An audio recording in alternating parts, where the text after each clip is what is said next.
Cop West, l'actu voile. L'actu voile et la route du Rhum, c'est votre rendez-vous du mercredi soir dans Cop West avec deux invités dans quelques instants pour répondre à vos questions au standard, à nos questions également ici en studio. Anne Cazeneuve et Yann Eliès. Anne Cazeneuve s'élance en classe Rhum. Yann Eliès, lui, concourt dans la catégorie ultime. On va d'ailleurs accueillir à tout seigneur, tout honneur Anne Cazeneuve. Bonsoir Anne. Oui, bonsoir. Bienvenue sur It West. On est ravis de pouvoir échanger avec toi et parler de ce 5e Rhum parce que c'est ta 5e participation à cette route du Rhum. Tu as fait 3e de la Jacques Vabre en 2007, 3e de la Transat Québec-Saint-Malo en 2000 et tu retournes sur ce Rhum. C'est cette course de légende, tu ne peux pas t'en passer, tu ne peux pas t'empêcher d'y retourner. Je suis un peu comme tous les skippers qui recommencent. Effectivement, c'est une très belle course. C'est une des rares courses en solitaire parce qu'il n'y en a pas énormément en fait. Oui. Et en plus, c'est un parcours très intéressant parce que donc on part de Saint-Malo au mois de novembre, au moment des dépressions, au moment assez dur, pour arriver dans l'arc antillais sous les tropiques et avec les alizés. Voilà, donc c'est vraiment une course où on a toutes les conditions possibles. On est à une dizaine de jours du départ, impossible de prévoir la météo. Tu évoquais à l'instant les conditions difficiles habituellement au mois de novembre dans ces régions, sur ce trajet entre Saint-Malo et Pointe-à-Pitre. Là, on est beaucoup trop tôt pour savoir ce qu'il en sera dans 10 jours. Hein. Eh ben, écoute, moi je dis rien, on peut avoir des petites infos quand on cherche bien au niveau météo. Mais bon, de toute manière, on peut rien dire parce que c'est beaucoup trop tôt, effectivement. Mais ça se dessine tout doucement. Alors, qu'est-ce qui se dessine, selon toi ? La météo se dessine. La météo, mais ceci dit, tout peut changer très vite, parce que c'est vraiment la mauvaise période. Donc, pour vraiment avoir une météo fiable, il faut très fiable, c'est 5 jours avant. 5 jours avant, on sait vraiment ce qu'on va avoir et on sait l'option qu'on va prendre.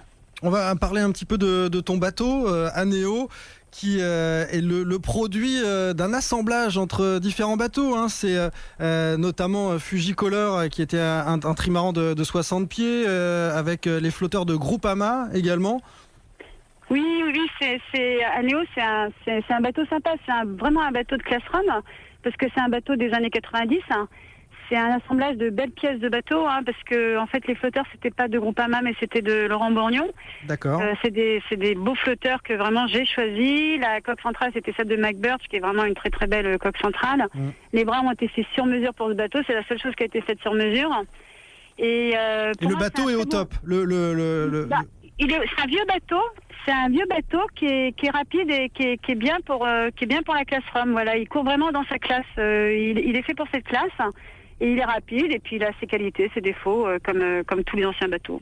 Alors bonsoir Anne, c'est pour savoir si tu as réussi à reprendre en main le bateau, puisque j'ai cru comprendre qu'il avait été modifié pendant 5 mois, jusqu'en mai dernier, avant de commencer la préparation. Ah non, il n'a pas été modifié, on l'a mis en chantier cet hiver. Ouais. Mais on n'a rien modifié du tout, on l'a laissé tel quel, il a juste changé de déco, j'ai changé d'électronique, on a mis un beau dénaqueur avec Anéo. Mais il n'a pas modifié le bateau, il a pas changé. Le convoyage vers Saint-Malo devait se dérouler ce soir, tu l'as repoussé d'une journée, c'est ça ?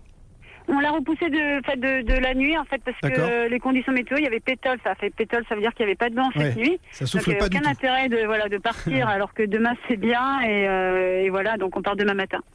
Un petit mot sur le côté féminin que tu peux apporter dans une course. Est-ce que c'est facile de vivre ? On a dû te poser 10 000 fois la question, mais je suis quand même curieux de savoir, avec cette expérience de 4 Rhum derrière toi, si c'est toujours aussi facile, plus facile qu'avant de concourir face à tous ces hommes qui s'élancent. C'est très délicat comme question parce que ce qu'on peut voir, c'est qu'en fait, on n'est quand même pas nombreuses. Et moi, j'ai commencé la course au large en 98, par la route du Rhum d'ailleurs. On était déjà à 3 à cette époque. Et je crois qu'on n'a pas beaucoup évolué en fait depuis 98. Je comprends pas. C'est dommage parce que c'est vraiment c'est quelque chose de très beau. C'est pas parce qu'on est une femme que l'ambiance est sympa, moi là je rentre dans une nouvelle série, dans la classe Rhum, je les connais quasiment tous, c'est très gentil, vraiment tout le monde est super sympa. En classe, avant j'étais en classe 50. En multi 50. Il y a eu des rapports peut-être plus dur des fois, mais comme toutes les classes, hein, c'est plus concurrentiel. Des sports. Oui, mais bon, c'est normal. Hein, il y a eu des exemples. Il y a eu des exemples. Il y a des images qui auraient pu susciter plein de vocations chez les jeunes filles, les jeunes navigatrices. Hélène MacArthur, Florence Artaud. Sur les dernières générations, on aurait pu imaginer que de nombreuses filles se seraient lancées dans ces transatlantiques. C'est pas vraiment le cas. Non, c'est pas le cas parce que je pense qu'il doit y avoir des obstacles qui freinent.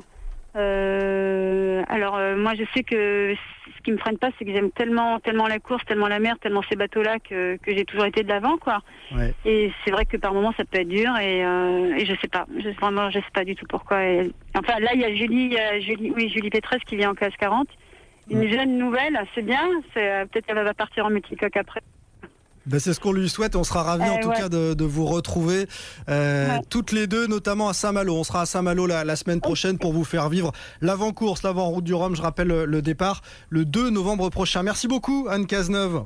Merci à vous. Merci. Bonne soirée.